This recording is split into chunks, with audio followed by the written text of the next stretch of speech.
qu'on arriverait à faire d'une problématique individuelle une préoccupation collective ? Comment on arrive en tant qu'individu ou en tant que groupe à se mettre au service d'une problématique individuelle et se dire qu'on est vraiment tous concernés par ça, sans prendre en charge la personne, sans prendre ses responsabilités à sa place, sans faire à sa place, mais de se dire que humainement, en fait, j'ai peut-être pas les mêmes problèmes qu'elle, peut-être que son point de vue, c'est pas le mien, mais je suis d'accord pour en solidarité réfléchir avec elle à son problème, à ses difficultés. C'est la voix de Julien Massé que vous venez d'entendre, un extrait choisi de ce 4e épisode d'On n'a qu'à inventer, transmettre autrement, qui s'intéresse aujourd'hui à la fabrication d'outils pédagogiques. Un extrait qui illustre parfaitement, je crois, le propos de Julien, sa posture, son regard et qui illustre parfaitement également le fameux « Comment faire » qui est au cœur de ce format sonore. À suivre donc un entretien au long cours qui prend le temps de prendre le temps. À découvrir en une seule fois si le cœur vous en dit, ou bien à déguster petit à petit grâce au système de chapitrage que j'inaugure aujourd'hui.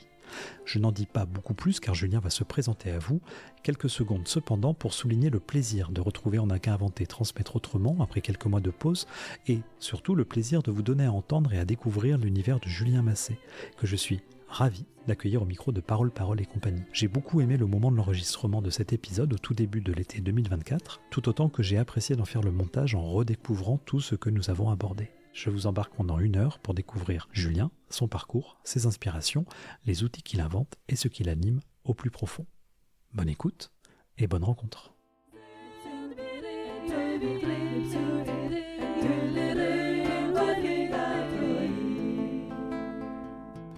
Bonjour Julien.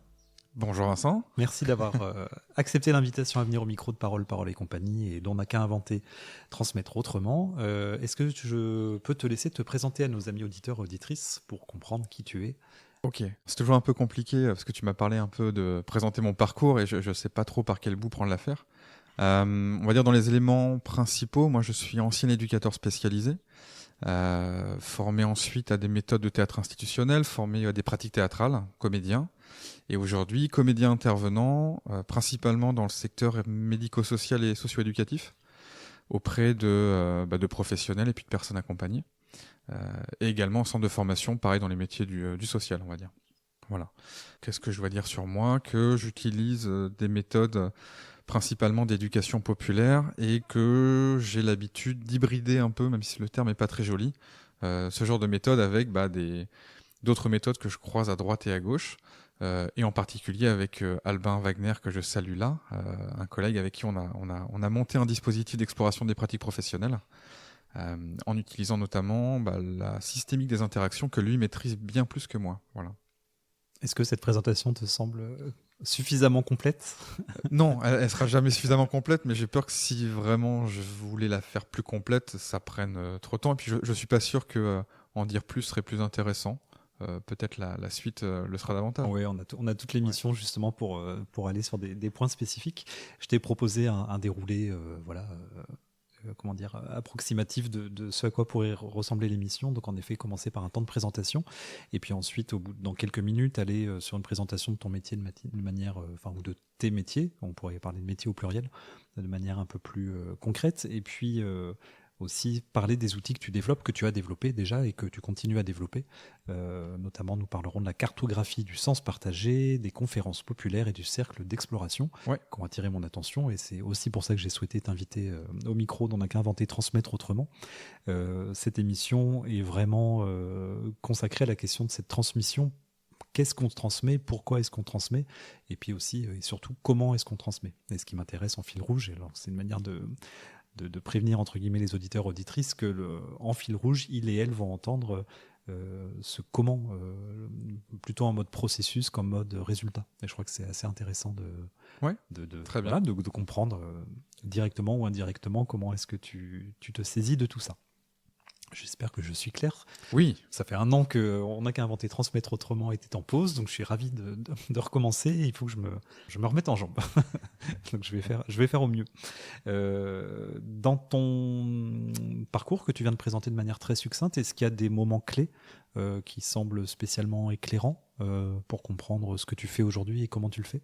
Je pense qu'un des premiers moments clés, c'est le passage pour moi de l'éducation spécialisée à l'éducation populaire, puisque, donc, comme je le disais, j'ai été éducateur spécialisé et Ma réflexion à un moment donné a été de me dire, peut-être qu'on pourrait, plutôt que de travailler avec des gens pour qu'ils s'intègrent à la société classique, voir si la société classique pouvait pas s'adapter pour les gens qui s'y sont pas adaptés. Voilà. Alors, je dis ça, je sais pas si la formulation est bonne, je sais pas si adapter est le bon terme, mais en tout cas, j'ai eu moi un premier pas qui a été de me dire, peut-être que les personnes qui sont accompagnées sont juste des personnes comme les autres, et qu'on pourrait juste réfléchir tous ensemble avec des méthodes un peu différentes que celles que moi j'avais apprises en formation autour de il faut éduquer, il faut apprendre, on parle de transmission. Il faut transmettre, mais transmettre quoi en fait? Est-ce qu'on aurait nous une bonne manière de voir le monde qui serait à transmettre, ou est-ce que finalement les personnes qu'on accompagne en auraient une qui serait intéressante à entendre aussi? Donc je crois que le premier virage il a été là en fait. Je suis pas sûr d'avoir été clair du tout dans ce que je viens de dire au préalable. Tu couperas si ça pour pour moi, c'est très clair. Est-ce que tu as des souvenirs de constats que, dans ta pratique d'éducateur spécialisé, de moments, alors en étant le plus flou possible pour ne pas trop situer les choses peut-être, mais voilà, est-ce que tu as des constats qui te reviennent, qui t'ont permis d'assumer ou d'aller vers cette bascule de l'éducation spécialisée à l'éducation populaire? Voilà, ce serait quoi ces constats ou ces prises de conscience peut-être? C'est essentiellement sur ma posture à moi. D'ailleurs, c'est des questionnements que je me pose encore aujourd'hui dans ma posture de comédien intervenant. J'ai eu parfois le sentiment en tant qu'éducateur spécialisé, avec toute la bonne volonté du monde, de penser à la place des gens en me disant que, de par mes études, de par mes lectures, de par ma formation, je savais mieux que les autres ce qui était bon pour eux en fait. Et je continue certainement à me planter à certains moments dans ma pratique encore aujourd'hui en me disant que les groupes avec lesquels je travaille, j'arrive à avoir une analyse de ce qui pourrait être bon ou mauvais pour eux. Donc j'essaie de me rectifier quand je commence à avoir cette pensée-là, mais nul n'est parfait. Voilà. En tant qu'éducateur spécialisé, c'était beaucoup plus flagrant, surtout quand on travaille avec des enfants ou avec des personnes dont l'expression n'est pas simple. Donc on a vite tendance à projeter, à imaginer, à prêter des intentions et puis à se faire tout un film de voilà comment ça devrait se passer ou voilà ce que la personne devrait faire pour qu'elle aille mieux. Donc des exemples concrets, je pourrais en avoir plusieurs si je cherchais un petit peu, mais comme tu dis, c'est pas forcément le propos.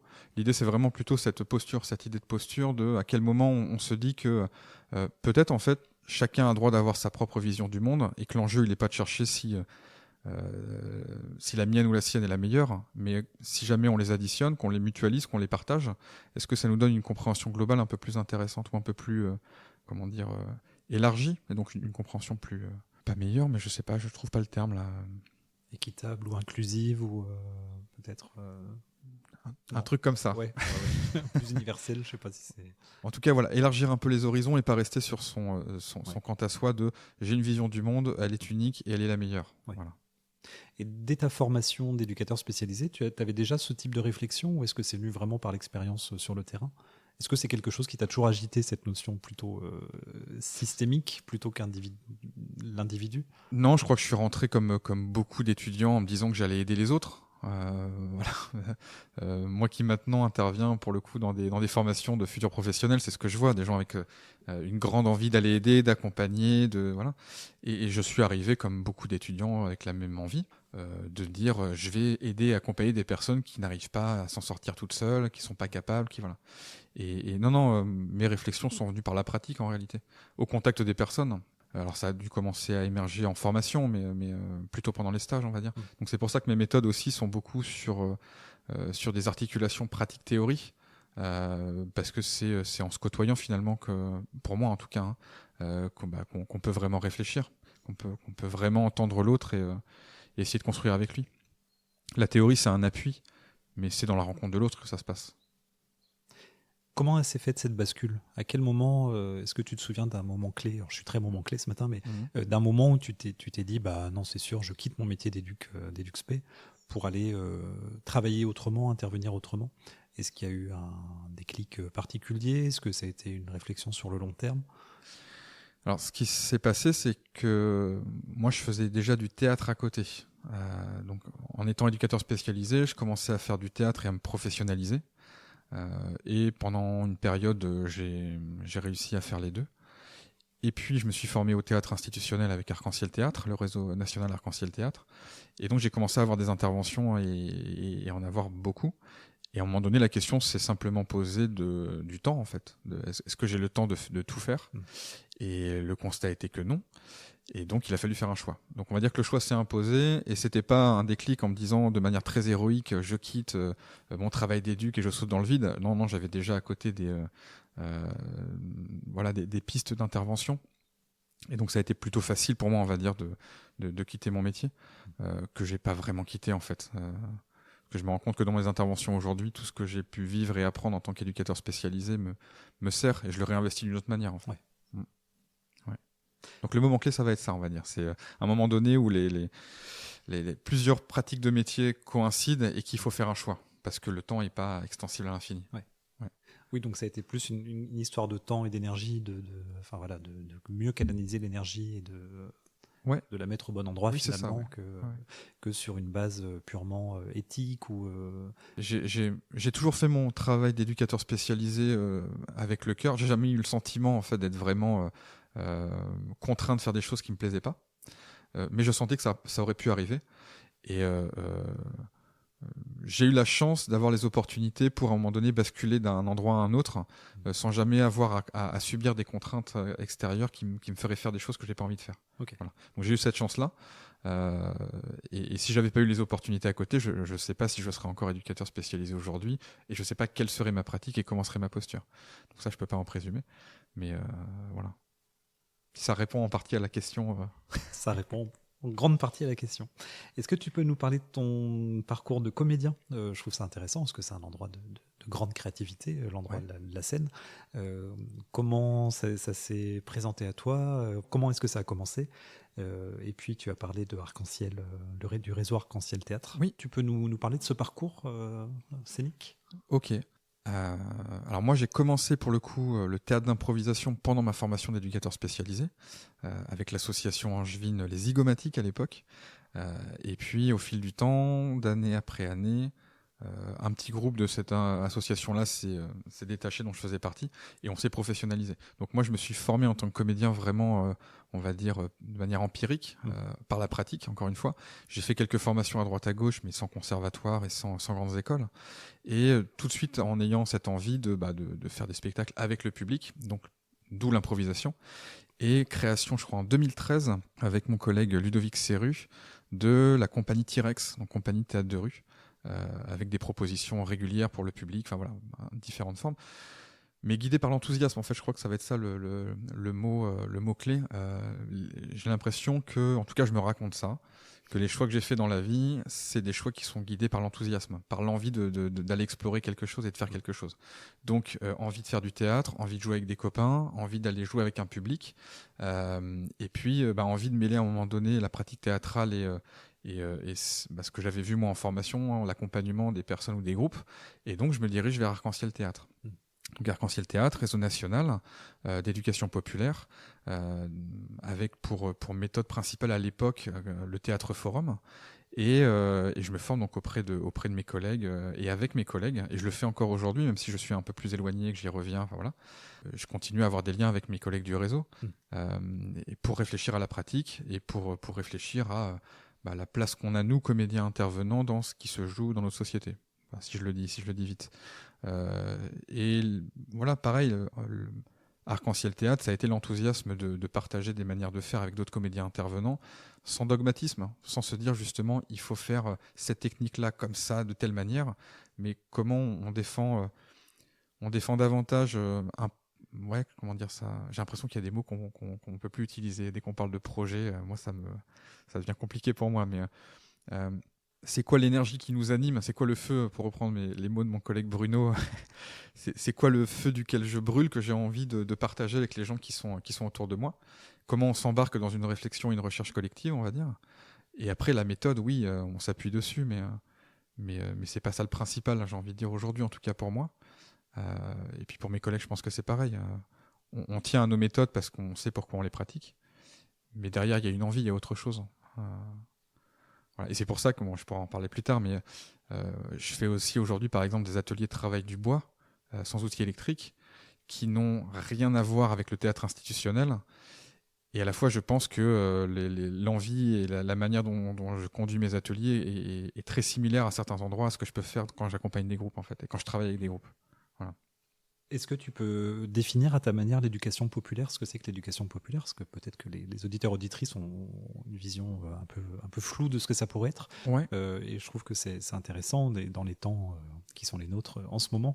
C'est quoi l'éducation populaire et idéalement, ça permet quoi et voilà, comment tu peux la définir ou la présenter aux personnes qui ne verraient pas exactement ce que ça englobe? Ouais. Je vais donner la définition pour moi ce matin, qui aura peut-être bougé tout à l'heure, et voilà, mais avec ce qui me vient en premier, pour moi, l'éducation populaire repose sur l'égalité des intelligences, que je vais définir pour moi, encore une fois, comme ça, en disant que on a tous et toutes une vision du monde qui nous est propre, qui peut être plus ou moins similaire, mais qui nous est propre. Et l'éducation populaire, pour moi, c'est le partage de ses points de vue sur le monde, de ses visions, pour les mutualiser, pour avoir une vision plus globale les uns les autres. Alors, est-ce que ça nous éduque les uns les autres? Je ne sais pas. Est-ce que ça nous ouvre les uns les autres? Je ne sais pas. Mais en tout cas, c'est comment je partage encore une fois ma vision du monde avec d'autres personnes et que je m'en nourris. Je vais dire ça comme ça. Et ça sous-entend qu'il n'y a pas de vision du monde qui est à transmettre à l'autre, qui serait la meilleure, qui serait la plus juste. Et ça veut dire aussi que peut-être on peut s'entendre sur le fait qu'on ait des visions du monde qui ne soient pas les mêmes, voire qui soient opposées, et que l'enjeu n'est pas de savoir, pour moi en tout cas, si la mienne vaut plus que la tienne, mais est-ce qu'on peut cohabiter et négocier nos conditions de coexistence malgré nos désaccords, ou avec nos désaccords plutôt, et quel espace et quels moyens on se donne pour faire ça, en fait. Voilà. Donc voilà la définition que je donnerais ce matin, encore une fois, de l'éducation populaire. Et quand tu as découvert ça, quel feu est-ce que ça te parlait de feu tout à l'heure? Ouais. Alors, je surfe sur la métaphore, mais quel feu est-ce que ça a pu connecter chez toi? Comment ça s'est allumé pour que t'en fasses, tu le mettes au cœur de ta pratique de plein de manières différentes? Je pense qu'il y a une affaire de considération de l'autre, d'égard porté à l'autre, en fait, qui a été vraiment le trait directeur de ce qui m'a attiré là-dedans. Je parlais tout à l'heure du public que j'accompagnais en tant qu'éducateur spécialisé, qui pouvait être un public considéré comme pas capable, comme non sachant, comme à éduquer. Et le fait de me dire qu'avec ces méthodes-là, notamment, ou en tout cas avec cette vision-là sur les choses, ces personnes-là avaient quelque chose à dire, avaient une place dans la société qu'on n'avait pas à leur donner, juste elles l'ont. C'est ça qui m'a animé, on va dire, en priorité. Et c'est pour ça que les premiers endroits où j'ai vraiment vu avec enthousiasme arriver ces méthodes-là, c'était dans le secteur médico-social, avec des personnes qui n'avaient pour le coup jamais eu accès à cette place-là, ou peu, parce que je vais pas non plus dire que tout est mauvais, mais en tout cas moi dans ma pratique de ce que j'avais vu, la considération était pas à la hauteur. Voilà. Ça bouge, et tant mieux, et ça a bougé sans moi. Hein. Enfin voilà, j'ai rien révolutionné du tout, mais on va dire que c'est ça J'ai perdu le fil de ta question. Le feu vient de là, de reconnaître chacun dans son individualité et traiter le point de vue de l'autre avec égard, sincèrement, sans arrière-pensée de je vais l'écouter, mais au fond je sais quand même que ce qui est mieux c'est ça. Et c'est pas facile, et j'ai pas toujours réussi à le faire, et parfois j'y arrive pas non plus encore aujourd'hui, parce qu'il y a des choses qui, moi aussi, m'animent et auxquelles je tiens en termes de valeurs, et voilà. Mais j'essaie de me tenir à cette idée que le point de vue de l'autre vaut autant que le mien. Voilà. Et comment ça a existé, du coup, ta pratique de l'éducation populaire dans le médico-social? Est-ce que tu as un exemple concret de dispositif, d'atelier que tu as pu mettre en place? À l'époque ? Ouais. Quand tu étais encore... Ouais, quand j'étais encore éduc. Alors moi, je faisais des ateliers théâtre, pour le coup, avec eux. Donc je me suis pas servi du public que j'accompagnais pour faire des expérimentations. Mais bien évidemment qu'en tant que professionnel, en pratiquant le théâtre à côté, j'ai conduit un atelier plutôt, on va dire, à visée éducative ou socio-éducative. Avec des enfants. Les méthodes d'éducation populaire, elles n'étaient pas tant dans les exercices ou dans les jeux ou dans les propositions que je faisais avec ce groupe-là que dans la posture que j'avais. Et pour moi, c'est davantage une affaire de posture, en fait. C'est pour ça que je parlais tout à l'heure des méthodes. Derrière les méthodes, je parlais justement de comment on les conduit, qu'est-ce qui nous anime derrière. Et pour moi, c'était plus une affaire de posture. Donc l'éducation populaire était davantage dans la posture que dans les outils ou les méthodes que je pratiquais à l'époque, dans ce cadre-là en tout cas. Aujourd'hui, c'est un peu différent parce que les méthodes sont différentes. Mais comment on considère des des enfants déficients intellectuels. Alors, je suis même pas sûr que le terme soit encore celui-là aujourd'hui, mais en tout cas, moi, il me convient de moins en moins. Mais comment Comment tu pourrais dire? Je sais pas. J'ai tendance à dire juste c'est des enfants qui ont une manière de voir le monde qui est différente de la mienne. Alors, est-ce qu'il y a une déficience, à un traumatisme et finalement, peu importe. Alors, c'est peut-être bien de le savoir pour adapter un accompagnement, mais pas oublier que c'est pas un déficit de quelque chose pour moi. Et c'est peut-être plus ça en fait. Et bah, voilà, exactement. Comment j'ai considéré ces enfants-là juste comme des personnes à part entière qui étaient en train de grandir dans un contexte particulier d'institution avec un regard et une appréhension du monde différente de la mienne. Voilà. Et à un moment donné, je pense, j'ai été content de quitter ma structure parce que j'arrivais plus à trouver l'espace de le faire avec les méthodes que j'avais. Voilà. Est-ce que les spectacles créés avec la compagnie T-Rex, ça t'a permis aussi d'avoir une pratique concrète, scénique dans la rue, te parler de théâtre de rue. Ouais. Comment c'est venu, après on va parler des outils que tu développes actuellement ces derniers temps, mais comment c'est venu nourrir aussi ta posture justement? Est-ce que la rencontre avec le public, la relation directe avec le public de théâtre de rue, donc public tout venant, on pourrait dire. Oui, c'est ça. Ouais. C'est pas du public d'habitués, de théâtre, de gens cultivés, etc. C'est le public populaire au sens propre du terme. Comment c'est venu nourrir, comment c'est venu aiguiser ou aiguiller peut-être un petit peu ta posture justement? Alors, il y a quelque chose de très concret en termes de jeu, c'est-à-dire de comment on se représente face à un groupe ou avec un groupe. Donc ça, effectivement, je l'ai vraiment travaillé en tant que comédien, on va dire. Et après, moi, ma pratique de comédien, ça a été que du plaisir, en fait. Enfin, il y avait vraiment du plaisir à jouer avec un public. Et c'est peut-être ça que je continue à garder principalement de mon métier de comédien pur, on va dire. C'est que quand je travaille avec des groupes aujourd'hui, avec des personnes en général, moi, ce qui m'éclate, c'est de travailler, de passer du temps avec des gens et de passer un moment agréable avec eux, en fait. Voilà. Et dans la rue, effectivement, c'est pas un public captif qui a payé sa place, qui vient dans la salle. Et puis on se dit que même s'il aime pas, bah, de toute façon, il va être là jusqu'au bout. Pour la petite histoire, moi, j'ai fait le festival d'Aurillac seul avec un seul en scène que j'avais créé dans le cadre d'une formation. Voilà.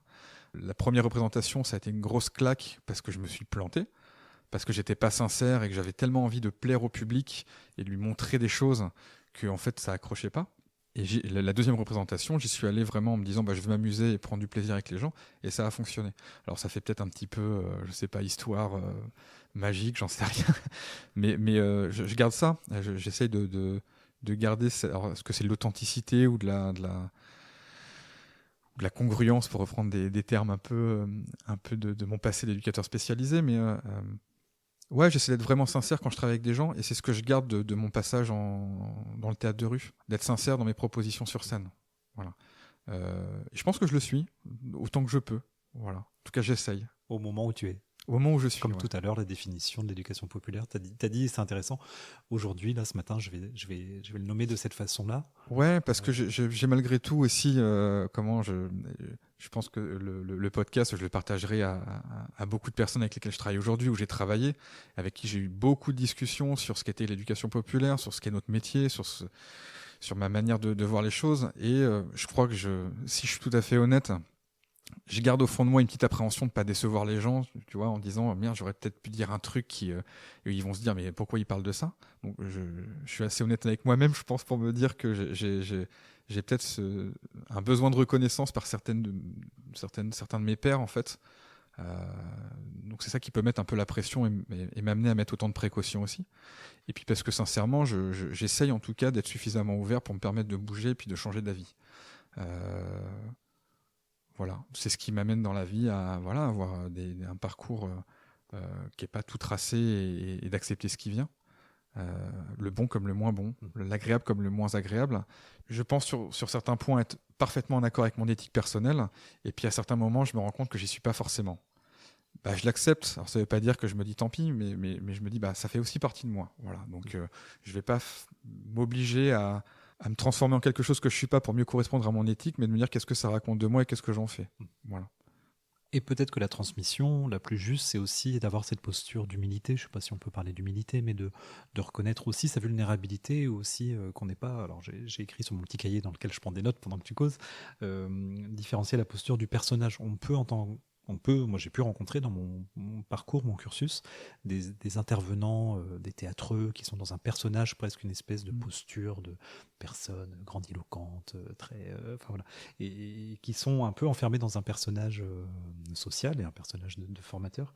Et je crois que justement, reconnaître qu'on est une personne vulnérable, changeante, mouvante, ça permet de garantir une posture, en tout cas d'avoir la posture la plus juste possible au moment présent, et de surtout pas s'enfermer soi-même, et donc peut-être enfermer les autres aussi dans dans quelque chose d'un peu figé. Je trouve ça intéressant. Il y a un effet miroir. Moi qui ai 2 petites filles, parce si on parle un peu aussi de transmission ou d'éducation, je prends les choses que j'ai sous la main, on va dire. Quand je vois les situations qui se produisent quand on éduque des enfants, j'essaie de pas dire à mes enfants ce qu'ils doivent faire ou pas faire, mais j'essaie de leur donner un exemple de ce qu'on peut faire ou pas faire. Voilà. Mais j'ai pas d'exemple là concret, mais j'espère que la transmission passe aussi par ce qu'elles voient de moi. Donc, si je veux qu'elles soient épanouies et tranquilles et libres de faire ce qu'elles ont vraiment envie de faire, quel exemple je donne de ça, moi ? Et est-ce que moi-même, je me sens épanoui, tranquille et libre de faire ce que j'ai envie de faire ? Et que si elles voient leur papa qui s'oblige à faire des choses qu'il n'a pas envie de faire, je présuppose qu'en termes de transmission, possiblement, elles s'obligeront à faire des choses qu'elles n'ont pas envie de faire, elles non plus. Donc, je pense avoir la même posture, en fait, avec les personnes avec lesquelles je passe du temps dans mon métier, en fait. Si je travaille à l'émancipation des individus et des institutions, est-ce que moi, je me sens émancipé dans mon travail et dans mon métier aussi ? Voilà. Alors, j'avais pas prévu d'aller sur ce point-là, mais peut-être que tu n'auras pas envie d'y répondre, tu as le droit de refuser la question. Comment la parentalité, éventuellement, a influencé ta posture professionnelle, même si tu parles bien d'un tout, tu es bien le même Julien à la maison qu'au boulot, mais comment la parentalité au quotidien, comment c'est venu peut-être nourrir ça ? Comment, est-ce que toi, tu observes un avant-après, peut-être, ou une progression, sans forcément dire, puisqu'on est parent, on devient quelqu'un de mieux, ou c'est pas ça que je veux dire, hein, bien sûr, mais comment toi, parce que j'ai peu d'hommes au micro d'On n'a qu'à inventer, et je trouve que la question de la parentalité est souvent abordée uniquement sous l'angle de la maternité.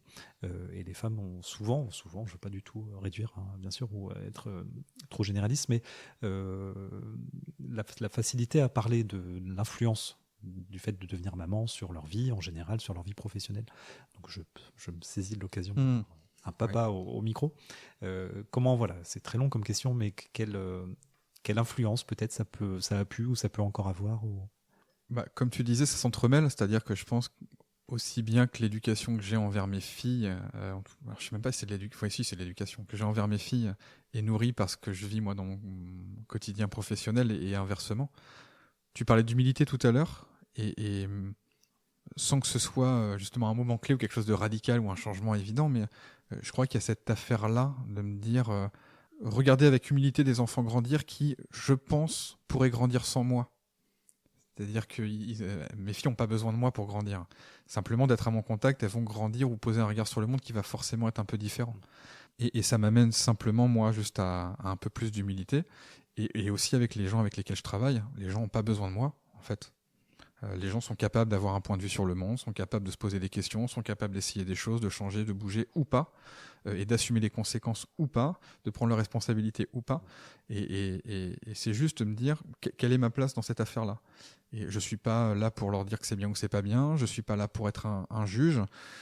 Je suis là à la rigueur pour transmettre moi ce que je peux avoir compris ou appris de certaines choses, mais ça ne m'appartient qu'à moi, c'est ma vision du monde.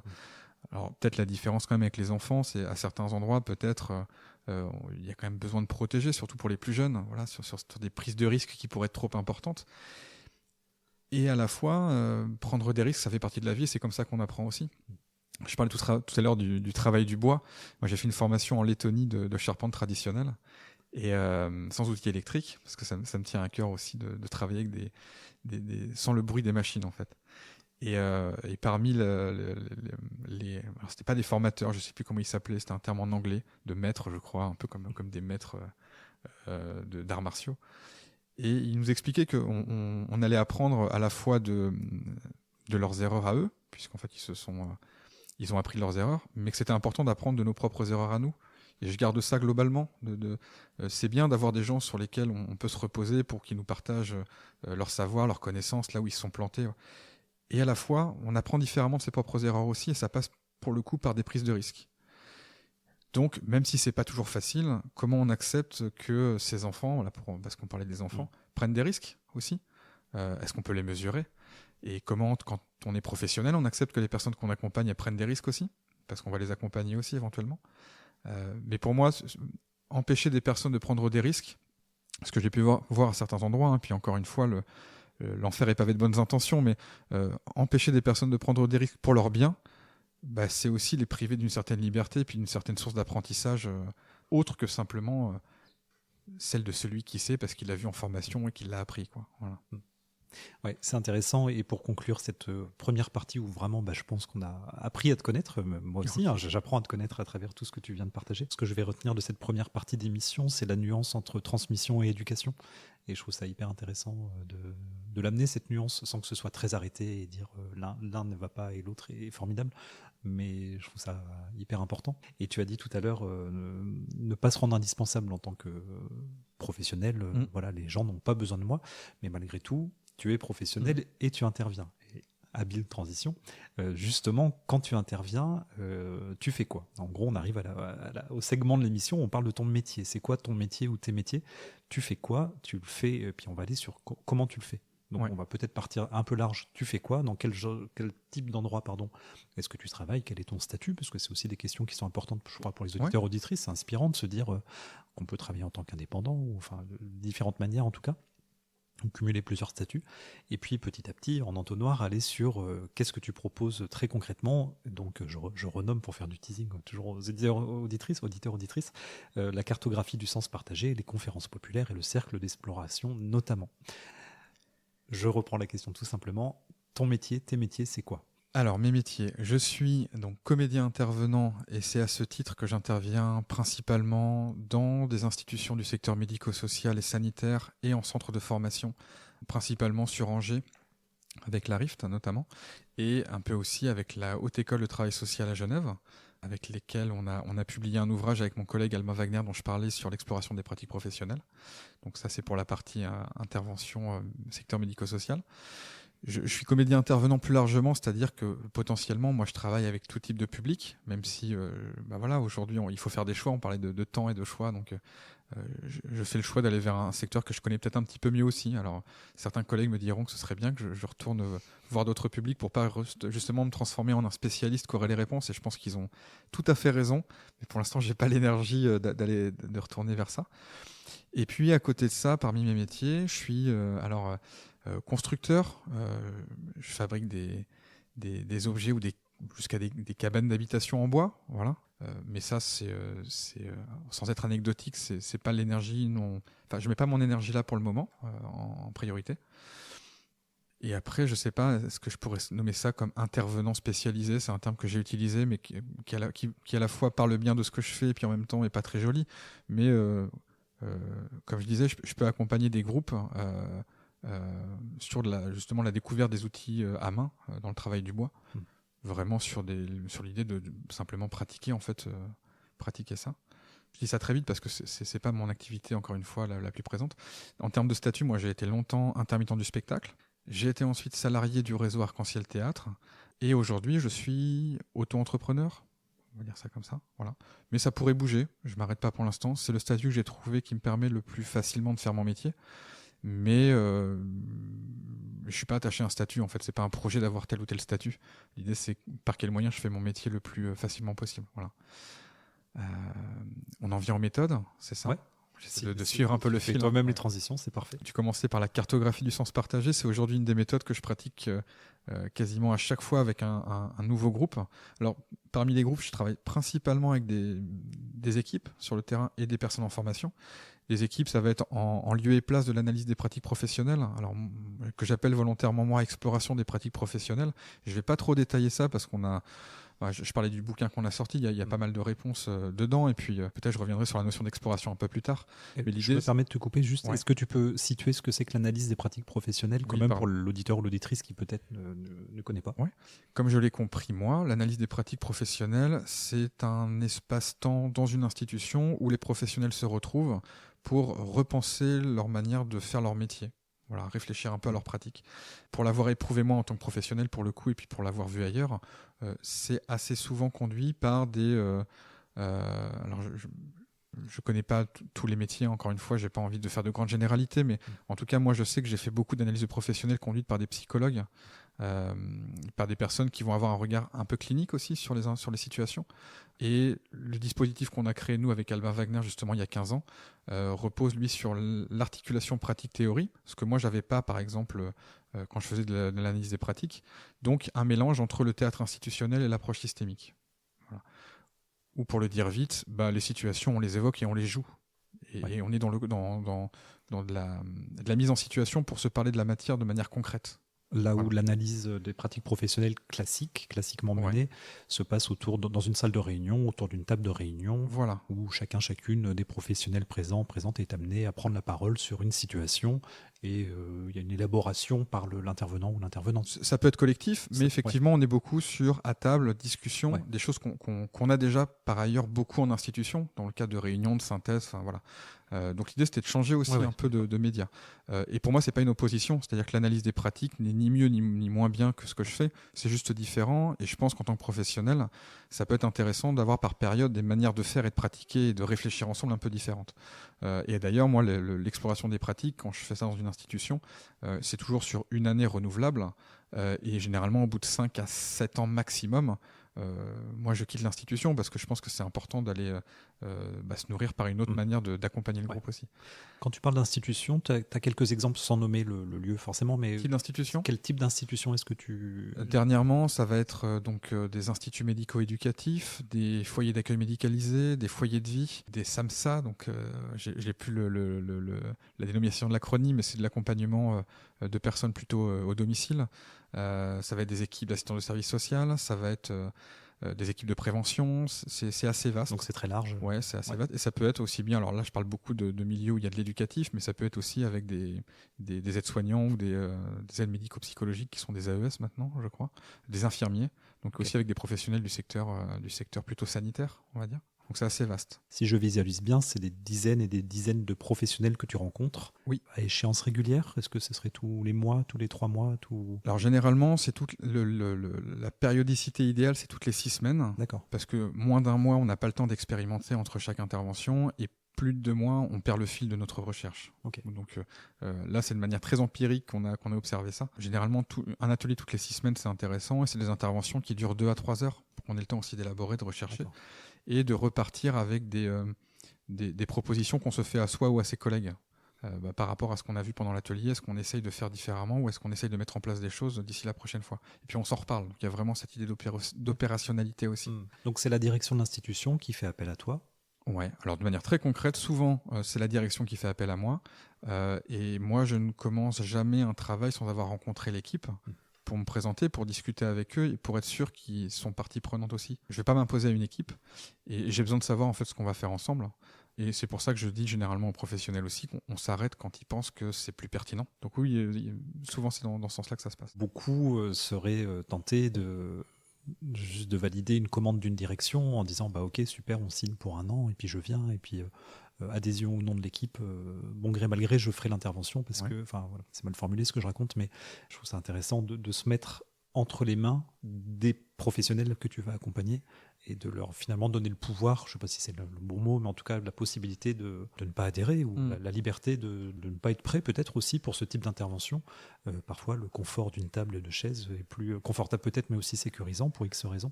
Et je trouve ça intéressant que toi tu puisses assumer de pas te rendre encore une fois indispensable parce qu'une direction a considéré que tu l'étais. Je l'ai pas toujours fait. Okay. C'est-à-dire que dans ma pratique, ça m'est arrivé aussi de surtout au début, de faire un peu de forcing en me disant alors c'est pas tant sur l'exploration des pratiques parce que c'est une méthode, enfin c'est un dispositif qui est arrivé un peu plus tard et qui a été nourri par ma pratique par ailleurs.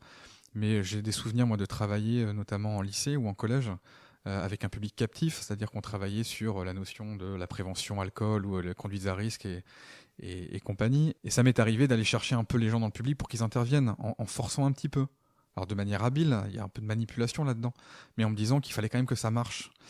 Et j'ai bien vu qu'en fait le résultat était pas très intéressant parce qu'on oblige des gens à venir, donc déjà c'est pas très intéressant en soi. Et puis on se rend compte que le public qui est forcé d'intervenir a le sentiment qu'il doit dire ce qu'on attend de lui. Donc on se retrouve notamment en prévention conduite à risque avec des collégiens ou des lycéens qui vont nous redire ce qu'ils ont appris depuis qu'ils sont gamins sur ce qui est bien ou ce qui est pas bien. Une fois qu'on a fait ça pendant 2 heures, on a l'impression que son dispositif il a fonctionné, ça a tourné, j'ai fait mon théâtre forum et je suis très content. Et en fait, il n'en est rien sorti d'intéressant. Voilà, ni pour moi ni pour les autres finalement. On peut Donc, parler peut-être des biais cognitifs scolaires aussi, de dire oui, l'école nous apprend à bien répondre au bon moment, à répondre de manière performative. Ouais. Voilà, je lève la main pour donner la bonne réponse, je suis récompensé par un c'est bien. Oui, c'est ça. Voilà, et on est quand même très éduqué à ça. Et je l'ai refait moi du coup aussi.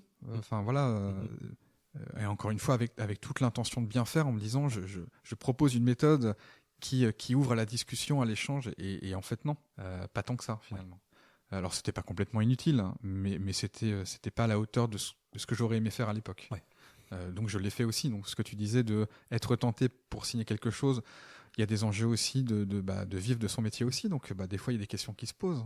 Je touche du bois sur la table aujourd'hui parce que j'ai la chance de pouvoir faire des choix et de refuser des choses qui me paraîtraient complètement en désaccord avec ce que j'essaie de défendre au quotidien. Mais on n'est pas à l'abri de ça. On n'est pas à l'abri de ça. Aujourd'hui, j'ai l'impression que je suis tranquille. J'arrive à faire des choix et à être en accord avec mon éthique personnelle. Je reviens à la notion de l'éthique. Voilà. Donc je suis assez content de ça. Mais je garde une vigilance. Il n'y a rien d'acquis. Il faut avoir conscience que c'est un grand luxe. Oui, c'est un grand luxe. Et que, en effet, on n'est jamais à l'abri que le luxe s'arrête. Mais je me retrouve aussi un peu dans ce que tu dis. J'ai conscience du privilège, en tout cas, de ce que c'est de pouvoir faire des choses qui ont du sens pour nous, pour lesquelles on se sent compétent. Enfin, je ne sais pas si tu le dirais comme moi, mais et qui semblent en tout cas correspondre à des besoins ou des attentes des personnes qu'on accompagne. C'est une grande chance, oui. Je crois.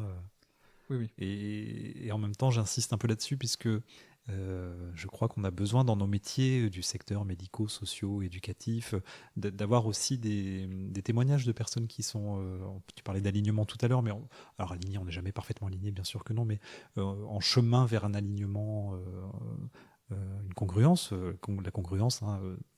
à toute fin utile, je reprécise, c'est l'alignement entre ce que je dis, ce que je pense, ce que je fais, des paroles et des actes qui sont bien alignés.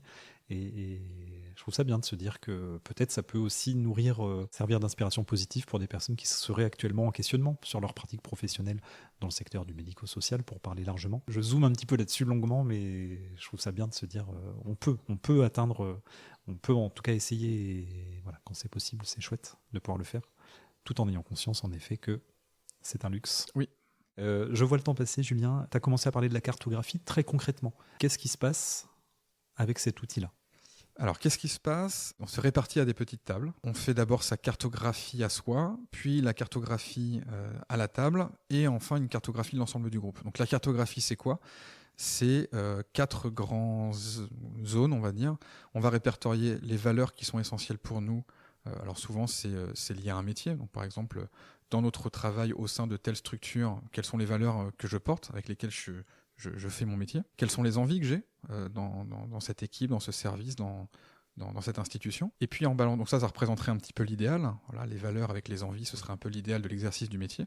Et en balance de ça, on va avoir les craintes. Qu'est-ce qui pourrait nous faire arrêter notre métier, quitter la structure, quitter l'équipe ? Et quelles sont les tempêtes nécessaires ? Alors je tiens à ce terme, je fais un petit clin d'œil à Stéphane Michaud de la HETS de Genève, parce que je pense qu'on a des accointances sur ces métaphores-là un peu maritimes. Les tempêtes nécessaires, il y a cette idée quand on est marin qu'on n'apprend pas à naviguer par temps calme. Et il y a un peu ça pour moi dans tous les métiers, et surtout dans les métiers du médico-social, je trouve. J'ai l'impression qu'on apprend notre métier aussi dans les moments où c'est pas le plus simple. Donc il y a des tempêtes nécessaires, c'est-à-dire c'est des moments qui sont pas forcément agréables, des éléments qui sont pas forcément pour ça qu'on choisit ce métier-là. mais c'est suffisamment supportable parce qu'on sait que ça nous apprend sur notre métier, que ça nous aide à poursuivre. Je vais le définir un peu comme ça. Donc une fois qu'on a ces 4 zones, les valeurs, les envies, les tempêtes nécessaires et les craintes, on va les reporter sur une cartographie générale pour l'ensemble du groupe, donc la cartographie du sens qui est partagée par l'ensemble de l'équipe. Et donc on va avoir une vraie carte physique sur laquelle on va avoir quelles sont les valeurs qu'on a partagées, quelles sont les envies qu'on a qui sont partagées, les craintes partagées, les tempêtes partagées, et ça nous sert de carte qu'on peut réutiliser par la suite pour travailler en tant qu'équipe. Est-ce qu'on a l'impression que les valeurs sont toujours respectées aujourd'hui dans l'exercice du métier ? Oui, non, si oui, super, sinon comment on peut faire pour mieux les faire respecter ? Pareil en termes d'envie, comment on peut y accéder ? Et s'il y a des tempêtes, est-ce qu'on pourrait réfléchir collectivement sur la manière dont on pourrait mieux les accueillir ou mieux les traverser ? Et pour moi, le dernier élément, les craintes, que je représente souvent, alors que c'est très imagé, hein. On va dire que les valeurs, c'est un peu des valises qu'on emporte avec nous. Les envies, c'est un peu des archipels vers lesquels on fait destination. Les tempêtes nécessaires, c'est des tempêtes. Et les craintes, ça va être des icebergs ou des récifs. C'est-à-dire que c'est des endroits où, pour moi, en tout cas, on s'arrête. C'est pas des endroits avec lesquels on va négocier. À partir du moment où je mets un élément qui pourrait potentiellement me faire arrêter mon métier, c'est un élément sur lequel on doit travailler tout de suite. Je peux pas me dire je m'en accommode pendant 5-6 mois. Non, je suis déjà dans le récif, je suis déjà en train de couler. Donc il y a toute cette affaire d'imagerie aussi autour de la cartographie et de l'exploration. Et donc ça, c'est une carte qu'on peut réinvestir ensuite. Alors soit moi directement dans l'exploration des pratiques quand je fais des ateliers réguliers, soit les professionnels eux-mêmes, une fois qu'ils l'ont dans leur bureau ou dans leur local, ils peuvent retravailler dessus, la réinvestir comme ils ont envie, puisqu'ils ont une photographie toujours pareil, instantanée, qui peut déjà bouger la semaine d'après ou évoluer. Mais voilà, c'est un matériau physique qui sert aussi vraiment de carte et d'outils concrets. C'est un référentiel commun en fait. Voilà. Donc ça, c'est la cartographie du sens partagé. Et cette carte, pour ça, alors je m'imagine plein de choses, je serais curieux d'en voir des images. Elle est formalisée de manière... alors j'imagine que c'est pas un dossier relié avec des feuilles blanches à 4. Pour être le plus concret possible, c'est ça. Ouais. Ça fonctionne par mots-clés. Donc généralement, ça représente une grande feuille sur laquelle il y a des mots-clés qui représentent justement chacun des éléments et qui sont englobés dans des... alors je vais essayer de pas me planter avec les termes et Albin m'en voudra pas si je le fais, mais des espèces de nuages sémantiques communs, c'est-à-dire des grands ensembles. Donc on va avoir par exemple dans les valeurs une valise dans laquelle donc moi quand je vais noter les mots sur ce tableau-là ou sur cette feuille, l'idée c'est que j'essaie déjà d'appréhender les éléments qui vont aller ensemble. Et ensuite je les regroupe sous une bulle qui va avoir la forme d'une valise et qui va être par exemple la valise des relations interpersonnelles. Donc c'est toutes les valeurs liées à ça. Il va avoir les valeurs liées aux sentiments individuels, les valeurs liées à l'éthique professionnelle par exemple. Voilà. Et donc on va faire ça pour chacun des éléments. Donc chacun des éléments va être par mots-clés dans des grands ensembles. Donc les valeurs sous forme de valise, les archipels, les envies sous forme d'îlots, on va dire, les tempêtes sous la forme d'un nuage avec un éclair, et les craintes sous la forme d'un iceberg. Voilà. Donc une fois que j'ai les mots, je dessine ça autour des mots, et je fais des grands ensembles et on en parle. Et toujours pareil, c'est une lecture que moi je propose, donc j'ai pas la vérité absolue sur ces grands ensembles-là, mais j'essaye moi de proposer au groupe avec lequel je travaille ma lecture des éléments que chacun a mutualisés sur cette feuille. Et ensuite, c'est toujours pareil, c'est sujet à discussion. Qu'est-ce que ça nous évoque ? Est-ce que ça paraît cohérent ? Des fois, on change des mots de place, des fois, on les supprime, des fois, on les modifie. Mais c'est vraiment une matière qu'on construit ensemble. Donc ça, c'est en temps réel. Ouais. Une fois que c'est finalisé, comment est-ce que c'est formalisé ? C'est un document... Alors, quand tu as parlé d'un graphiste tout à l'heure, hors antenne, on a parlé du travail avec un graphiste. Est-ce que c'est là que tu fais intervenir C'est tout nouveau, ouais. Parce que pour l'instant, moi, la feuille, donc une fois que je l'avais faite, j'ai essayé d'écrire à peu près lisiblement pour que ce soit récupéré directement par l'équipe pour s'en saisir dès l'après-midi ou dès le lendemain. Et là, pour avoir fait un travail avec plusieurs services, l'idée, c'est que la cartographie... Donc, comme je te disais, effectivement, je travaille avec un graphiste qui va la formaliser avec son trait, donc de manière un peu plus jolie, un peu plus artistique. Et donc, ça va être redistribué aux professionnels, donc ils vont l'avoir sous format numérique, qu'ils pourront réimprimer ensuite. L'idée, c'est d'avoir aussi un élément artistique, quelque chose d'agréable à regarder et à consulter. Voilà. Donc ça, c'est tout nouveau. Donc c'est vraiment, je sais pas encore vraiment ce que ça va donner. Enfin, si j'ai une idée un peu d'à quoi ça va ressembler, mais je ne sais pas dans le futur si ça va être quelque chose que je vais systématiser ou pas. En tout cas, là, ça s'y prêtait pour la dernière intervention que j'ai faite. Pour le futur, je ne sais pas si je resterai sur un élément qui est récupéré tout de suite ou si il y aura un délai avec un travail fait par un graphiste. Voilà. Okay. Oui, c'est intéressant aussi de ne pas toujours figer, de pas. Enfin, voilà, ça fait partie aussi de. Ça bouge, on ta essaye. pratique et ta posture. Ok, donc pour la cartographie du sens partagé, ça me semble, je t'ai dit avant de commencer l'émission, j'ai besoin de je pense que nous aurons besoin, concret. moi et les auditeurs, de concret. Donc ça me semble assez concret. Je vois le temps qui passe aussi. Je vais être plus court alors. Est-ce que tu veux parler des conférences populaires et des cercles d'exploration? Est-ce que... Je vais essayer d'être le plus court et le plus concret possible. Et puis après, les gens iront se renseigner. Moi, c'est pareil, je peux me rendre disponible s'il faut réexpliquer d'une manière ou d'une autre. Mais la conférence populaire, on recrée un univers, une ambiance de café du commerce. C'est-à-dire que pareil, des petites tables. Moi, je fais le service à table. Le comédien intervenant ou la comédienne intervenante, puisque c'est une méthode qu'il n'y a pas que moi qui pratique, encore une fois, là je parle beaucoup de moi, mais on est plusieurs à pratiquer ça, est au service du groupe en faisant le service et en conduisant tout un dispositif qui part d'une question assez générale, assez clivante souvent, avec un pourquoi, et qui passe par chaque table va reformuler une nouvelle question, puis les nouvelles questions vont aller à d'autres tables, puis on va en discuter, est-ce qu'on est d'accord ou pas d'accord avec ce qui a été marqué, ce qui a été répondu, voilà. Donc c'est un dispositif qui se déroule pour essayer de réfléchir ensemble et de créer de la connaissance et du savoir, de mutualiser les connaissances et les savoirs ensemble, par un jeu de petites tables, de grandes tables, discussions, d'échanges, voilà. Tout ça dans une ambiance où on nous sert à table du café, du thé, des petits gâteaux. Voilà. Donc la conférence populaire, c'est vraiment réfléchir à un pourquoi, réfléchir ensemble autour d'une thématique et d'un pourquoi. Comparé au cercle d'exploration qui, lui, va chercher plus le comment. D'accord. Donc le cercle d'exploration, c'est pareil. J'ai rien inventé. Encore une fois, tous les dispositifs qui sont là sont nourris soit de la pratique avec mes collègues du réseau Arc-en-Ciel Théâtre ou des personnes que j'ai pu, des professionnels avec lesquels j'ai pu travailler, et même beaucoup avec les personnes qui font partie des groupes que j'accompagne. C'est eux aussi qui m'aident à construire les dispositifs ou les articuler en fonction des retours qu'ils me font. Et le cercle d'exploration, c'est un dispositif de théâtre-forum en cercle avec de l'approche systémique et avec un peu de théâtralité. Donc je mets un peu tout ça dans... Voilà. C'est très difficile à expliquer, comme je te disais, de manière concrète, parce que il faudrait le voir. Ouais. Le théâtre-forum, pour le redire, l'idée, c'est d'avoir une situation qui est jouée par des personnes et par un remplacement de rôle. On va essayer de voir qu'est-ce que je risque si je tente de jouer mon rôle différemment.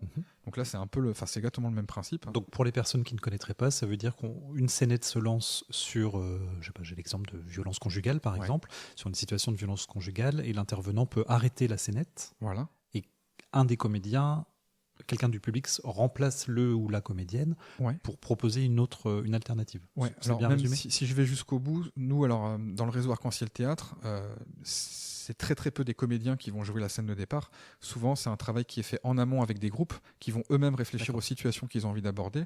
Le comédien ou la comédienne intervenante accompagne le groupe pour la construction de la maquette, donc de la scène, pour qu'elle soit le plus claire possible. Et ensuite, devant une assemblée réunie, on va réfléchir avec le même principe que tu expliques là. On joue la scène, puis on invite des personnes à venir remplacer des rôles et se dire si je joue le rôle comme ça, quelles conséquences je risque, positives ou négatives. Et donc par un remplacement de n'importe quel rôle, on fait une exploration, on recherche les enjeux qu'on a quand on joue son rôle dans l'institution différemment. Donc le cercle d'exploration, c'est le même principe, à la différence près que il n'y a personne qui conduit les remplacements, c'est-à-dire que les remplacements se font par un système automatique. Alors ça a été beaucoup expérimenté par les collègues du réseau Arc-en-Ciel Théâtre sous le format de jeu dans les rôles. Donc voilà, c'est encore une fois quelque chose d'un peu différent et en même temps très proche de ça. Enfin, voilà, tout est mélangé et avec cet apport de l'approche systémique aussi, avec des arrêts réguliers sur si on s'arrête maintenant, est-ce qu'on arrive à retirer ce qu'on a compris de ce qu'on avait fait sous une formulation si alors. Par rapport à ce qu'on a essayé, je me rends compte que si je fais ça, alors voilà ce que je risque. Mais si je fais ça, je risque aussi ça, et aussi ça, et aussi ça. L'idée, c'est pas de tirer des bonnes conclusions, de bonnes pratiques, de ce qu'il faudrait faire ou pas faire, mais plutôt de mutualiser, en mutualisant tous les points de vue sur une situation et sur ce qu'on a essayé, de se dire, voilà ce qu'on comprend globalement, des risques éventuels qu'on prend, et ensuite chacun en fait ce qu'il ou elle veut. Il n'y a pas de ce qui est bien ou ce qui est pas bien. Alors des fois, il peut y avoir une assemblée qui va se dire, là, on valide tous que effectivement faire les choses de cette manière-là, c'est moins risqué de le faire comme ça. Ok. Ça n'empêche pas que derrière, on va pas se dire, c'est comme ça qu'il faut faire ou qu'il faut pas faire. Donc c'est une évaluation collective des risques pour permettre à chacune de se positionner sur la situation et sur pour lui-même ou elle-même la meilleure attitude à adopter. Ouais, il y a l'idée de brouillon pour moi. C'est un peu le brouillon de la vie quotidienne. D'accord. Demain, si je tente de jouer mon rôle différemment dans ma structure, dans ma famille, dans l'espace public, les conséquences, elles seront directes. Donc ça, c'est le principe du théâtre forum. Au-delà du cercle d'exploration, c'est beaucoup plus global. cet outil-là, cette méthode du théâtre forum, elle a pour objectif, pour moi, d'essayer de réfléchir collectivement à est-ce qu'on peut éclaircir un peu les enjeux et les leviers par rapport à la manière dont on joue nos rôles et s'émanciper d'un cahier des charges qu'on nous aurait donné par rapport à notre rôle qui nous obligerait à faire des choses qu'on n'a pas envie de faire en se disant peut-être je peux faire autrement et est-ce qu'on peut réfléchir à ce que je risque si je le fais parce que je ne l'ai jamais vu ailleurs. Voilà. Okay. Je ne sais pas si c'est clair, encore une fois, j'invite tous les gens à venir essayer. Ouais, c'est ça. Et puis, à se rapprocher de toi, et puis et du réseau Arc-en-Ciel. Mais ouais. J'avais une question sur les conférences populaires, puisque quand nous nous sommes rencontrés, pour situer, on s'est rencontrés il y a quelques mois dans le cadre d'une intervention, pas conjointe, mais dans une même structure sur Angers. Et je crois que tu m'avais raconté rapidement que la conférence populaire permettait, ou alors c'est moi qui l'ai déduit, ou je sais pas, mais permettait d'inverser un peu le rapport de domination d'une conférence. Souvent, c'est un expert qui vient parler à un public, qui boit ses paroles, et qui ressort enrichi idéalement des apports et des partages. Et là, ça permettait à chacune de prendre la parole, finalement d'être acteur de la conférence. Est-ce que c'est bien résumé? Est-ce que c'est bien l'idée? Oui, alors il y a de ça. Ce qu'on dit souvent, c'est que c'est une conférence à laquelle tout le monde est conférencière finalement, dans cette idée de partage des points de vue, des connaissances, des regards de chacun. Et il y a encore un autre dispositif alors que à titre personnel, je pratique moins, mais je sais que j'ai des collègues du réseau qui pratiquent un peu plus, qui est la conférence croisée, où pour le coup, on va inviter quelqu'un qui peut être considéré comme un expert, mais qu'on va nous faire intervenir comme un passionné, quelqu'un qui a réellement creusé un sujet. Effectivement, il faut pas nier qu'il y a des personnes qui ont passé du temps sur des sujets et qui peuvent le transmettre aussi, vu que c'est le thème du podcast. Sauf que, de la même manière, pour sortir de ce côté descendant, la personne va venir se présenter, et puis ensuite, c'est l'assemblée qui va réfléchir aux questions qu'elle aimerait lui poser. Et la personne a tout à fait le droit de ne pas avoir les réponses. Mais on va l'interroger plutôt comme un passionné ou une passionnée, en se disant que l'idée, c'est pas que la personne ait réponse à tout et qu'on soit dans le piège, mais plutôt bénéficions de quelqu'un qui a une certaine expertise parce qu'elle est passionnée, parce qu'elle est enthousiaste par son sujet. Et on profite qu'elle soit présente pour discuter avec elle et puis peut-être qu'elle puisse nous donner son point de vue sur un sujet auquel elle a réfléchi pendant des années. Voilà. Donc on essaie de réfléchir effectivement sur cette idée que on peut partager des choses qu'on pense avoir comprises sans forcément être dans un schéma de je sais, donc mon point de vue vaut plus. Il y a quelque chose autour de cette affaire-là. Mais il ne faut pas nier qu'il y a des personnes qui réfléchissent. On n'est pas anti-experts. En tout cas, moi, à titre perso, et mes collègues non plus, on n'est pas anti-experts de quoi que ce soit. C'est juste remettre les connaissances et les savoirs des personnes à leur juste place, à mon avis.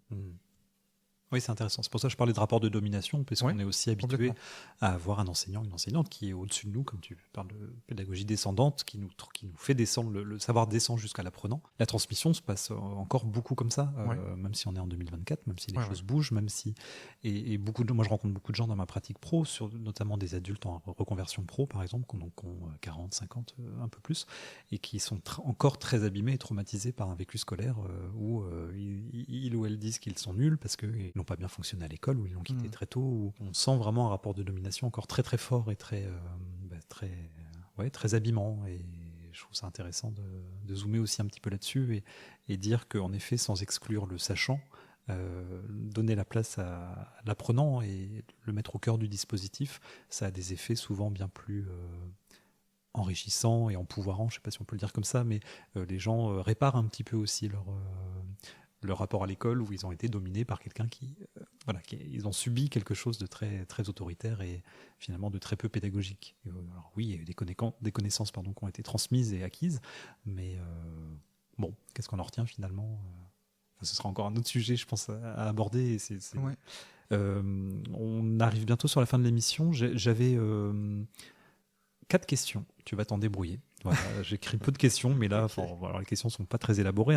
C'est quoi transmettre pour toi, Julien? Pourquoi transmettre? Et c'est quoi pour toi être créatif? Au service de quoi? Comment on entretient cette créativité? Tu as dit tout à l'heure, j'ai rien inventé, mais en même temps, dans tout ce que j'entends depuis 1 heure, je pense que tu inventes beaucoup. Alors, sans réinventer l'eau chaude à chaque fois, ou la poudre, je ne maîtrise pas bien l'expression, mais voilà. Comment tu te débrouilles, toi, avec cette créativité qui est la tienne et qui a suscité mon envie de t'inviter au micro On n'a qu'à inventer, transmettre autrement, c'est d'avoir compris une vraie posture créative, humble, ça on l'a entendu depuis le début, mais créative aussi, et qui ne se repose jamais sur un concept figé, comme beaucoup peuvent le faire. Et voilà, donc débrouille-toi de ces quelques questions. Moi, je pense déjà que dans l'exercice de mon métier, la transmission, elle passe dans ce que je disais tout à l'heure de ce que je donne à voir, finalement, plutôt que de ce que je dis, puisque je propose l'ouverture de temps, de dispositifs, d'espace pour réfléchir ensemble, pour mutualiser des points de vue, des réflexions, pour avancer, pour mettre le conflit au cœur des discussions, dans le sens où les désaccords, en fait, vont nous aider à nous poser des questions et puis à construire collectivement. Mais ça, c'est pas moi qui vais donner aux gens la réponse, parce que je les ai pas. Je suis vraiment dans l'idée de conduire un dispositif et un espace. Il n'y a pas de transmission pour moi de ce point de vue-là. La transmission, elle va être à la rigueur sur ce que les gens vont retenir de ma manière de faire, qu'ils vont ensuite réinvestir ou pas. Mais ça leur appartient, c'est pas le sujet, on va dire. J'essaie de remettre en place les 3 questions pour essayer de faire du lien. Je repense tout de suite à la question de la créativité et de l'invention. Il me semble, si je ne dis pas de bêtises, que quelqu'un qui découvre une grotte préhistorique, on appelle ça un inventeur de la grotte. Et j'aime bien cette idée parce que finalement, ça dit beaucoup. Inventer, c'est découvrir quelque chose qui était déjà là. Et je veux bien me dire à la rigueur que j'ai inventé des choses sous ce spectre-là, en me disant que en fait, j'ai juste assemblé des bouts d'éléments, de choses, de méthodes, de par ma compréhension et mon regard sur ces choses-là. Mais en réalité, c'était déjà présent. Et comme je disais, moi, je dois beaucoup de ma pratique à mes collègues, quels qu'ils soient du réseau Arc-en-Ciel ou ailleurs, et beaucoup aux personnes avec lesquelles j'ai travaillé qui ont pu me faire des retours, ou simplement par leur manière d'investir le temps, de me dire ça fonctionne, ça fonctionne pas. Et dans fonctionnement, c'est pas productivité, c'est pertinent ou ça ne l'est pas. Ça m'emmène avec le groupe là où je veux ou pas. Voilà. Donc pour moi, la créativité, c'est ça, c'est d'essayer de rester ouvert. Je vais le dire comme ça me vient. De rester ouvert à ce qui se passe, de ne pas rester trop campé sur mes acquis en me disant ça, c'est un dispositif qui fonctionne, je le valide. Mais un peu comme l'exploration des pratiques, dans le bouquin qu'on écrit avec Albin, on sait bien ce qu'on dit à la fin. N'importe qui peut s'en saisir comme il ou elle a envie, et c'est encore sujet à évoluer. Depuis le moment où il a été écrit et le moment où il est sorti déjà, le dispositif est plus le même.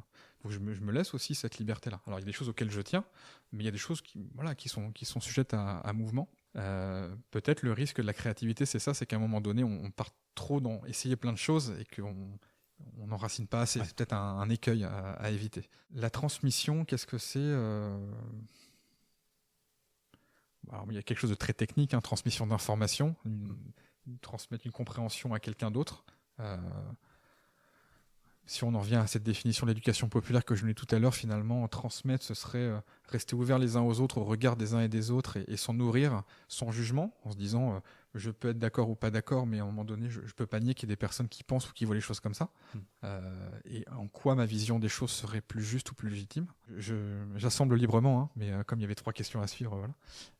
Ça veut pas dire non plus que j'accepte tout et n'importe quoi en termes de comportement aussi. Moi, il y a des choses auxquelles je tiens, des choses qui me paraissent insupportables, et je vais agir en conséquence. Alors, non pas en jugeant les personnes et en disant qu'elles pensent pas bien et qu'elles sont le mal, mais moi, en fait, ma responsabilité, elle peut être que sur ce que je fais et ce que je dis. Je peux pas changer les gens. Par contre, je pense que moi, en changeant ma posture, je crée du déséquilibre qui va obliger l'autre à bouger et qui va nous obliger, nous, à nous mettre en négociation de comment on cohabite. C'est peut-être confus ce que je dis, mais non, pas du tout. Je déroule mon fil. Ouais. Dans la transmission, peut-être pour moi, à travers ma manière de pratiquer avec les personnes, c'est peut-être ça qui se passe. Je transmets peut-être une manière de voir le monde dans laquelle on peut se dire qu'on est d'accord ou qu'on n'est pas d'accord, et que la recherche n'est pas de savoir si j'ai raison ou si tu as raison, mais de se dire qu'est-ce qu'on fait de ça. Et est-ce qu'on peut cohabiter avec ces différences-là? Et si c'est pas le cas, actons-le et mettons des règles pour se dire comment on fait. Et peut-être ça bougera demain aussi. Rester dans la possibilité de bouger, d'évoluer pour tout le monde et pour les situations. Il y a rien de figé en réalité si on décide que c'est pas figé. Et j'ai l'impression que les choses sont figées à partir du moment où tout ou partie du groupe crée de l'immobilité, en fait. Et je reviens à la question de l'enthousiasme. Pour moi, les groupes avec lesquels je travaille, quand ça bouge, c'est parce qu'il y a une volonté du groupe de faire bouger les choses. Et c'est pour ça que je dis que moi, je travaille avec des personnes qui ont envie de travailler avec moi. C'est les mêmes méthodes avec un groupe qui me dit « nous, ça ne nous intéresse pas », ça ne bougera rien du tout. Et pas parce que c'est pas moi qui n'ai pas envie, c'est parce qu'en fait, ça part des personnes. Donc moi, je ne sais pas mieux que les personnes, je ne peux pas faire à leur place, et je ne la maîtrise que sur moi, ce que je fais et ce que je dis. Donc déjà, j'essaie de me concentrer là-dessus, et c'est la transmission que je peux faire, c'est peut-être celle-ci. Transmission par la posture, finalement, ouais. Par le regard, par la souplesse. J'entends aussi, ça parle d'une souplesse, ça parle d'une grande ouverture. Ça résume bien? Tu te reconnais là-dedans ou c'est pas pour L'ouverture me plaît, ouais, Ouais. l'idée d'être ouvert. Et pareil, avec aussi des moments où je le suis pas, parce que ça touche des choses qui sont trop difficiles, ou que je suis fatigué, ou pour plein de raisons. Donc j'accepte aussi à des moments de pas être à l'endroit où j'aimerais être, mais j'essaye en tout cas d'être dans cette ouverture-là. Ouais. J'essaye. C'est quoi la suite? C'est quoi la suite? Je vais continuer à essayer, à expérimenter des choses. Moi, il y a un terme qui n'est pas beaucoup revenu et pourtant il me porte beaucoup, c'est le terme d'exploration. Donc, je vais continuer à explorer des dispositifs, des manières de faire différentes. Là, de manière très immédiate, fin juillet, je vais partir avec 2 collègues du réseau Arc-en-Ciel Théâtre, qui sont aussi des amis, et on va essayer d'expérimenter dans un village en Ariège des dispositifs de réflexion et d'exploration de la société. Je ne l'ai pas dit non plus, mais toutes les méthodes que je pratique sont des méthodes politiques, dans le sens où il s'agit de se mêler de ce qui nous regarde, de ce qui fait qu'on est les uns à côté des autres et qu'on a peut-être envie d'être les uns avec les autres à certains endroits, ou pas. Mais comment on se dit ça et comment on prend conscience qu'on est ensemble. Alors, je ne parie pas sortir des grandes formules, mais je pense qu'on a un grand besoin de nous retrouver, en fait. Et qu'il y a beaucoup de choses qui l'empêchent. Voilà. On est dans l'air du temps. De la période, je précise, peut-être ça restera pas au montage, mais qu'on enregistre cette émission juste après le résultat des élections présidentielles, non, mais européennes, et tout ce qui s'ensuit. On ne sait pas de quoi demain sera fait, mais oui, en effet, je crois que c'est des questions. La question à laquelle je suis arrivé, moi, aujourd'hui, pour l'entretien avec toi, Julien, c'était on fait quoi maintenant? Et je crois que mon endroit à moi, c'est d'ouvrir des micros pour laisser les gens causer, mais j'entends que ton endroit à toi, c'est justement d'agir, d'intervenir, d'explorer, de chercher, de ne rien imposer, mais d'ouvrir ces espaces et d'animer ces espaces où on peut se dire les choses. Et je regrette de manquer d'un peu de temps, mais on pourrait causer 3 heures, je pense, j'en suis sûr. Peut-être on fera un deuxième épisode sur la question du conflit, parce que finalement, ça a été très saupoudré. Enfin, tu as prononcé le mot quelques fois, je l'ai noté dans mes notes, mais en effet, de parler du conflit comme quelque chose de vertueux et positif, et en tout cas constructif. Alors moi, personnellement, je suis quelqu'un j'ai très peur du conflit, donc ça me titille mon imaginaire de me dire mais comment ça peut marcher, d'aller presque générer du conflit pour l'explorer. Mais justement, je crois que c'est dans l'air du temps aussi, dans cette société très clivante, très clivée, très clivante, où les positionnements, les prises de position sont de plus en plus agressive, j'allais dire passive-agressive, mais même pas. Il y a une forme d'agressivité de toutes parts. Et comment est-ce qu'on peut utiliser cette énergie du conflit, mais pour aller construire, pour aller explorer? Je crois que c'est des choses dont on va avoir grandement besoin dans les semaines, les mois, les années à venir, ça j'en suis persuadé. Voilà. Je pense que cette analyse ne restera pas au montage. C'est dommage. Je veux bien. Peut-être, on verra. L'auditeur saura. S'il a entendu ce que je viens de dire, c'est que c'est resté au montage. Est-ce que justement, pour clôturer l'émission, tu penses à un message qu'est-ce que toi, tu auras envie de transmettre aux auditeurs, auditrices? Et peut-être ton expérience là, de témoignage, ça m'intéresse de plus en plus de les personnes que j'interviewe, à qui j'ouvre le micro en tout cas. Ça fait quoi de passer 1 heure, là, un peu plus d'1 heure, à causer de son parcours, de sa pratique? Parce que j'ai toujours peur. Non, je sais que certaines personnes se disent ah oui, mais c'est Julien, il cause hyper bien, c'est son métier, donc forcément pour lui c'est facile de passer au micro. J'aime bien l'idée de pouvoir se dire vraiment ce que ça fait, et pour aussi que d'autres personnes puissent se dire en fait moi je serais légitime à prendre la parole, même si je suis pas Julien Massé et que je cause pas aussi bien que lui, j'ai quand même des choses à dire, et on a tous et toutes des choses à dire. Alors merci de me dire que je cause bien. Moi j'étais pas tranquille, parce que c'est pas un exercice que j'ai l'habitude de faire, et parler au micro c'est pas si simple en fait. Alors je suis beaucoup plus à l'aise face à un groupe que face à un micro finalement. Voilà. L'exercice est pas simple, parce qu'il y a une affaire un peu égotique de parler de soi et de son parcours, avec laquelle moi je suis pas très à l'aise, et à la fois je te fais confiance dans l'idée où tu me dis que ça peut être intéressant de partager ça et que ça sert le propos. Moi je te suis là-dessus en fait. Voilà. S'il y a des personnes qui se sentiraient l'envie, je pense que Vincent est capable de couper ou de sélectionner ou d'arrêter en fonction, et c'est assez facile parce qu'on a discuté un peu avant aussi. Donc tu prépares aussi, voilà, ça t'arrive pas comme ça de but en blanc et puis on allume le micro. Donc c'est assez simple. Les messages, je sais pas, moi j'ai une grande frustration parce que comme tu disais, il y a plein de sujets qu'on pourrait dérouler, et à la fois c'est impossible pour moi de parler de mon métier parce que y a trop de choses à en dire, parce qu'il ça rebondit sur 1000 choses. Il y a quelque chose que j'ai pas dit, mais que j'aimerais bien partager, parce que je parlais de se retrouver et de faire ensemble. Le cercle d'exploration, pour moi, l'illustration, la phrase qui illustre le mieux ce que j'essaie de faire avec, c'est de se dire, est-ce qu'on arriverait à faire d'une problématique individuelle une préoccupation collective ? Et j'aimerais bien, moi, qu'on puisse réfléchir par cette méthode ou par d'autres, comment on arrive à faire ça. Comment on arrive en tant qu'individu ou en tant que groupe à se mettre au service d'une problématique individuelle et se dire qu'on est vraiment tous concernés par ça, sans prendre en charge la personne, sans prendre ses responsabilités à sa place, sans faire à sa place, mais de se dire que humainement, en fait, j'ai peut-être pas les mêmes problèmes qu'elle, peut-être que son point de vue, c'est pas le mien, mais je suis d'accord pour en solidarité réfléchir avec elle à son problème, à ses difficultés. Alors après, il y a des limites. Peut-être que je ne suis pas forcément d'accord pour aider telle personne à licencier toute son équipe. Voilà, il y a peut-être, d'un point de vue éthique, des choses que je m'interdis de faire. Je ne vais pas aider des gens à prendre l'ascendant sur d'autres. Je ne vais pas aider des gens à mettre d'autres en souffrance. Mais il y a plein d'autres endroits où on peut réfléchir. Et moi, ça m'intéresse aussi des retours de gens qui auraient envie d'essayer des trucs. Je vais le dire comme ça. Voilà. Plutôt que d'avoir moi des choses que j'ai à partager en disant je sais ou j'ai compris. Si par rapport à ce que je viens de dire, des personnes ont envie de réfléchir avec moi, bienvenue, avec grand plaisir. Voilà. Et là, on rejoint exactement le projet On n'a qu'à inventer, transmettre autrement. C'est aussi d'être vecteur de rencontres. J'espère que ça permet d'avoir des idées de formation, des idées d'intervention, des idées... voilà, parce que c'est pas seulement moi me faire plaisir à écouter quelqu'un, parce qu'on aurait pu ne pas brancher les micros. C'est vraiment diffuser ton expérience, ton parcours, ton regard, tes idées, pour permettre à d'autres de faire du lien et éventuellement vous permettre de vous mettre en lien. Ça, après, on ne sait pas ce qui peut se passer, mais c'est vraiment l'intention, en tout cas, des podcasts que je fabrique. Comment on te contacte, Julien Massé? Parce qu'il n'y a pas de site julienmassé.com. Non, j'ai pas de site. J'ai pas beaucoup de médias sur lesquels on peut me contacter. Alors, j'ai un profil sur un réseau professionnel qui est LinkedIn. Ouais. Voilà.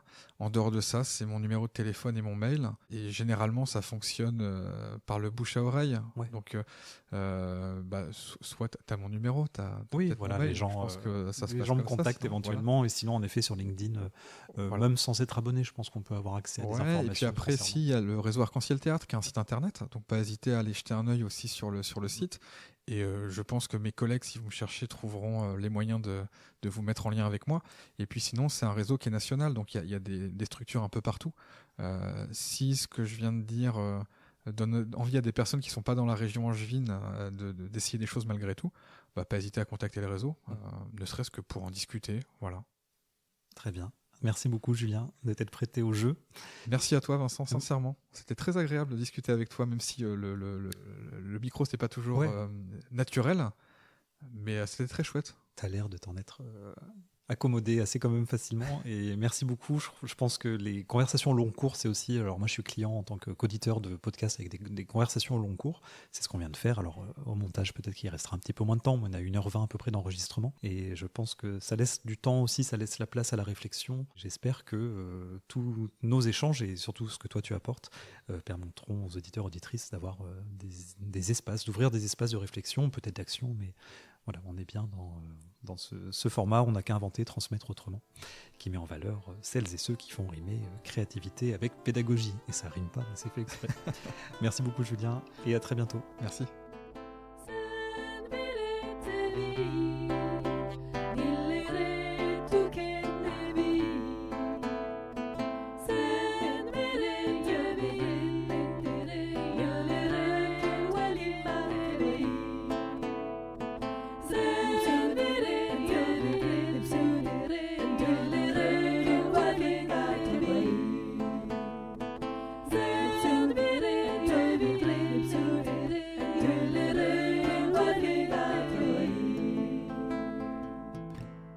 Production, Parole et compagnie.